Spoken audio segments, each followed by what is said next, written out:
आदाब दोस्तों, मैं हूं यम्मे वाजिद। आप देख रहे हैं पैगाम टीवी। प्राइम टाइम में आज हम बात करेंगे खूबसूरत नैनो नक्श की मालिक परवीन बाबी की। यूँ तो फिल्म इंडस्ट्री में परवीन बाबी ने 70 के दहे में बहुत नाम कमाया, कई बड़ी बड़ी फिल्मों में काम किया, लेकिन उनकी ज़ाती ज़िंदगी पर अगर हम नज़र दौड़ाएं तो उनकी ज़ाती ज़िंदगी अक्सर नाकाम रही और उनके माशिक़ अखबारात की ज़ीनत बने। तो वहीं दूसरी जानिब उन्हें हमेशा खुदगर्ज़ों से वास्ता पड़ा। उन्होंने हमेशा कहा था कि उनकी ज़िंदगी में कई मर्द आए लेकिन तमाम के तमाम खुदगर्ज़ निकले। अब उनकी ज़िंदगी का दर्द, गम, दुख क्या रहा और इतनी कामयाबी के बावजूद वो गोशा नशीन क्यों हो गई और फिर अपने ही फ्लैट में 2 दिन तक मुर्दा पड़ी रहीं। ये वजूहात आखिर क्या हैं और उनकी कौन सी फिल्मों में अमिताभ बच्चन उनके साथ हीरो के तौर पर काम किए और साथ ही उन्होंने किन अदाकाराओं को टक्कर दी, ये जानने के लिए देखिए हमारे नुमाइंदे मोहम्मद फ़ारूक की ये ख़ास रिपोर्ट। मुझे अपने ख्वाबों की बाहों में पाकर कभी नींद में मुस्कुराती तो होगी, उसी नींद में कसमसा कर सराने से तकिए गिराती तो होगी। कहीं एक मासूम नाजुक सी लड़की बहुत खूबसूरत मगर सांवली सी बहुत खूबसूरत। हिंदी फिल्म इंडस्ट्री की बेइंतहा खूबसूरत अदाकारा परवीन बाबी के वजूद को दुनिया भर में तस्लीम किया जाता है, जिनकी कहानी शुरू होती है गुजरात से, जो एक शाही घराने में पैदा हुई, तालीम गुजरात में ही हासिल करती रहीं। बड़ी बड़ी आंखें, खूबसूरत मुस्कुराहट, रेशमी बाल, सीधी नाक, सुराहीदार गर्दन, दुबली पतली नागिन सी चलने वाली परवीन बाबी सन 1970 में मॉडलिंग की गर्ज से बम्बई चली आईं और अपने करियर पर ध्यान देना शुरू कर दिया। ये वो दौर था जब हिंदी फिल्म इंडस्ट्री में रेखा, ज़ीनत अमान, हेमा मालिनी के हर जानिब चर्चे हुआ करते थे। बाद में नंबर 1 अदाकारों की दौड़ में राखी, स्मिता पाटिल और शबाना आज़मी भी शामिल हो गईं और परवीन बाबी मॉडलिंग में मसरूफ रहीं। सन 1972 में वो मॉडलिंग के मैदान में सबको पीछे छोड़कर आगे ही आगे निकल गईं। जब फिल्म साज व हिदायतकार BR इशारा ने परवीन बाबी को किसी मुकाम पर सिगरेट पीता देखा तो उनके जहन में मौजूद फिल्म का तस्वुर उन्हें परवीन बाबी से राब्ता करने पर मजबूर कर दिया। इस तरह 19 साल परवीन बाबी को मारूफ क्रिकेटर सलीम दुर्रानी के साथ फिल्म चरित्रा में काम करने का मौका मिला, जो बुरी तरह नाकाम रही। इसके बाद उन्हें संजय खान के साथ त्रिमूर्ति में काम करने का मौका मिला, लेकिन बदकिस्मती से ये फिल्म भी नाकाम साबित हुई।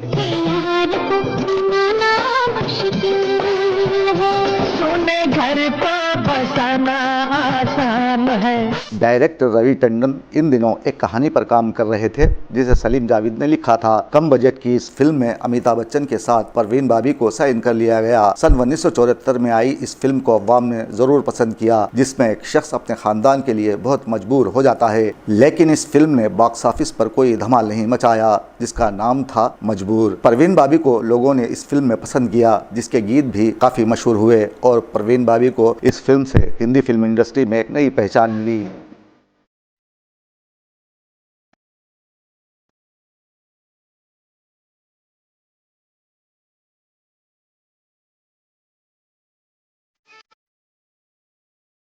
चेहरे पर मासूमियत, आंखों में ख्वाब और अदाओं में नज़ाकत परवीन बाबी की खुसूसियात थीं, जिसने स्क्रीन पर अपनी अदाकारी से लाखों नाजरीन के दिल जीत लिए।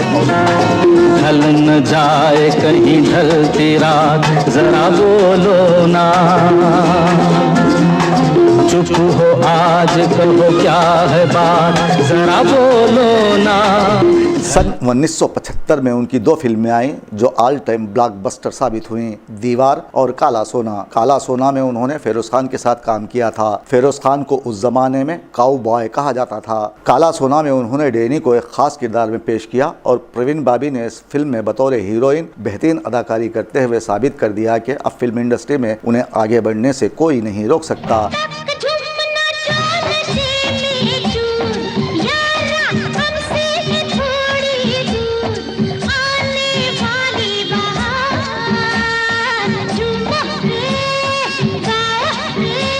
ये वही फिल्म थी जिसके बाद डैनी प्रवीण बाबी के इश्क में दीवाने हो गए और दोनों की मोहब्बत अखबारों की जीनत बनने लगी। ये सिलसिला तकरीबन 4 सालों तक चला। इस दरमियान प्रवीण बाबी की कई फिल्में आई जो फ्लॉप हो गईं। 1976 में आई अमर अकबर एंथोनी ने उनकी डूबती किश्ती को सहारा दिया। इसके बाद 1978 में पति पत्नी और वो आई जो फ्लॉप हो गई और 1979 में काला पत्थर, सुहाग ऐसी फिल्में थीं जो कामयाब हो गईं और फिर मोहब्बत के गीत भुला दिए गए। उन्होंने डैनी से दूरी इख्तियार कर ली और शशि कपूर को अपने घर छोड़ने पर राजी।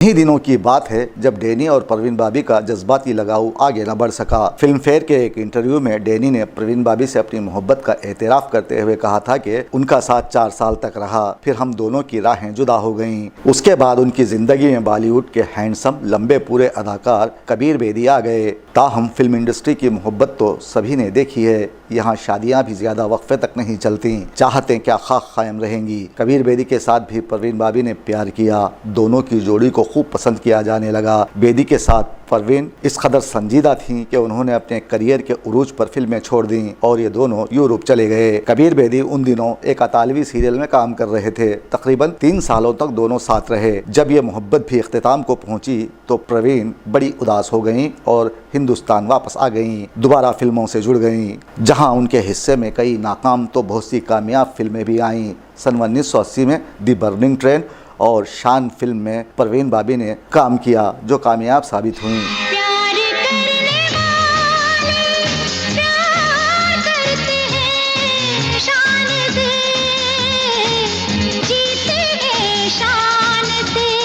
इश्क में नाकामी के बाद वो काफ़ी उदास रहने लगी, जिसका जिक्र कबीर बेदी ने अपनी किताब में किया है। प्रवीण बाबी को बचपन ही से जहनी बीमारी का सामना रहा है, जिसके सबब वो बहुत तकलीफ में अपनी ज़िंदगी गुजारती रहीं और मैंने उन्हें एक अनदेखी तकलीफ से गुजरता हुआ देखा है। प्रवीण बाबी की ज़िंदगी उन फिल्मों की कहानियों से बरअक्स नज़र आती है, जहाँ फिल्मों के आखिरी सीन में बड़ी जिद्दोजहद के बाद हीरो हीरोइन एक हो जाते हैं। लेकिन प्रवीण बाबी की ज़िंदगी कामयाबियों के बावजूद नाकामियों से भरी रही। वो सिर्फ 22 साल की उम्र में अपने करियर की ऐसी बुलंदियों पर थीं कि उन्हें आलमी शोहरत के हामिल अमरीकी टाइम मैगज़ीन ने अपने कवर पेज पर जगह दी।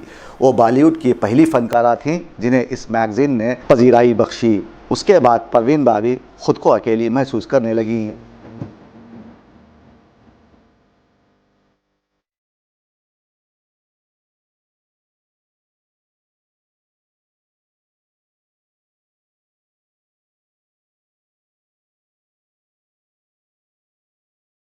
खुद को भुलाने और अपने दुखों को भूलने के लिए प्रवीण ने शराब पीना शुरू कर दिया। 80 के बाद उनकी मशहूर फिल्मों में मेरी आवाज़ सुनो, कालिया, देश प्रेमी, नमक हलाल, अशांति, खुददार जैसी फिल्में आईं। लेकिन इश्क में नाकामी के बाद कामयाब फिल्मों को लेकर वो मसरूर बिल्कुल नज़र नहीं आ रही थीं।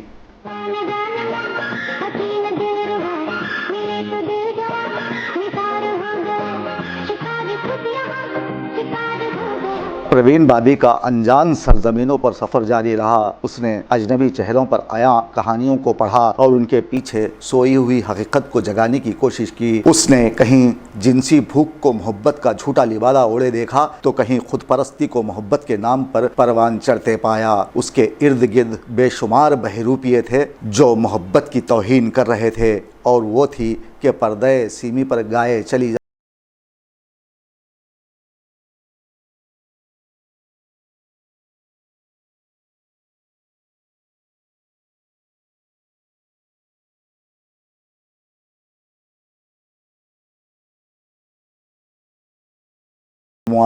ये कैसी दर्दनाक बात थी कि वो मोहब्बत की तलाश में थी, मगर इसकी राहों में जगह जगह खुदगर्जी के आतिशफिशां जल रहे थे। खुदगर्जी किसी भूखे दरिंदे की तरह उसके सामने आने वाली हर चीज़ निगल रही थी। मोहब्बत की तलाश में भटकते भटकते कई साल लग गए और जब कभी वो अकेली होती तो अपने चेहरे को हाथों से छुपा कर रो पड़ती। फिल्मों में उसकी दिलचस्पी कम होने लगी, लेकिन फिर भी वो महू सफ़र थी। हत्ता कि इसके लिए सितारे बूढ़े हो गए। सूरज सर्द पड़ गया और चांद बदसूरत हो गया। ये परवीन के मन का सफ़र था जो नफ्स की अंधेरी सुरंगों में जारी था और वो माँ बनने की ख्वाहिश लिए भटक रही थी। पर्दे पर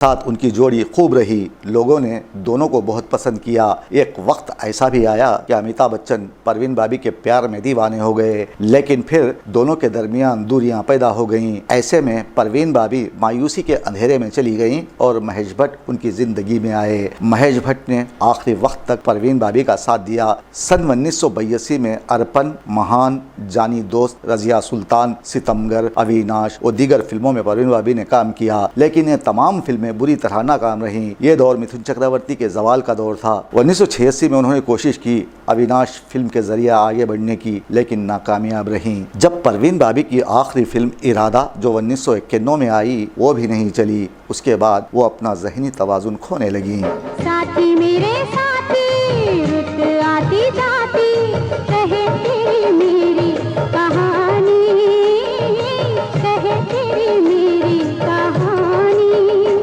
महेश भट्ट ने कई मरतबा इंकशाफ किया है कि परवीन बाबी अपने आखिरी दौर में काफ़ी परेशान रहा करती थीं। अमिताभ बच्चन का नाम सुनते ही वो भड़क उठती थीं। महेश भट्ट ने बताया है कि सन 1989 में जब वो उनके घर गए तो वो अपने कमरे में चाकू लिए सहमी हुई बैठी थीं और पूछने पर कहने लगीं कि कोई है जो उन्हें मारना चाहता है। इस मौके पर महेश भट्ट ने उन्हें सहारा दिया। परवीन बाबी कई बरस तक इलाज के लिए अमेरिका में रहीं। न जाने क्यों परवीन को अमिताभ बच्चन से खौफ आता था, जिसका इंकशाफ खुद परवीन बाबी करने से खासी रहीं। सन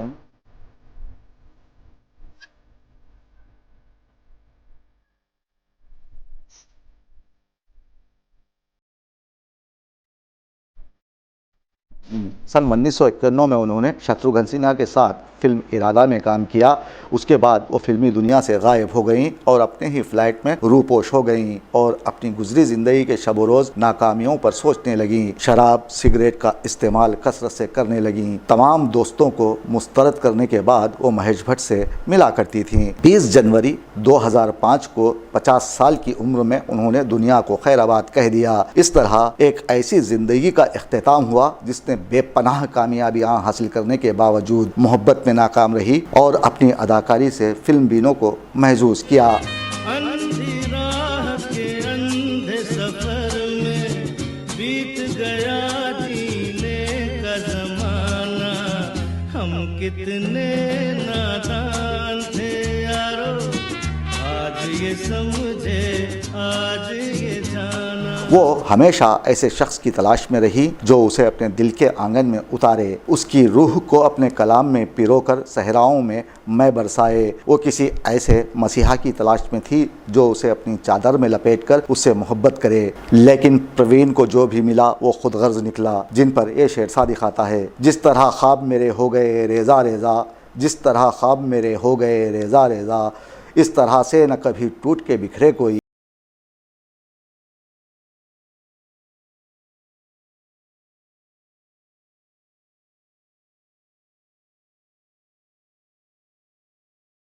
मुंबई वाले उनके घर को लोग देखते हैं तो ये शेर उनके ज़बान पर आ जाता है, जैसे परवीन बाबी खुद कह रही हो, घर का दरवाज़ा खुला रखा है, घर का दरवाज़ा खुला रखा है, वक्त मिल जाए तो जहमत करना। मुझे अपने ख्वाबों की बाहों में पाकर कभी नींद में मुस्कुराती तो होगी, उसी नींद में कसमसा कर सराने से तकिए गिराती तो होगी, कहीं एक मासूम नाजुक सी लड़की बहुत खूबसूरत मगर सांवली सी बहुत खूबसूरत।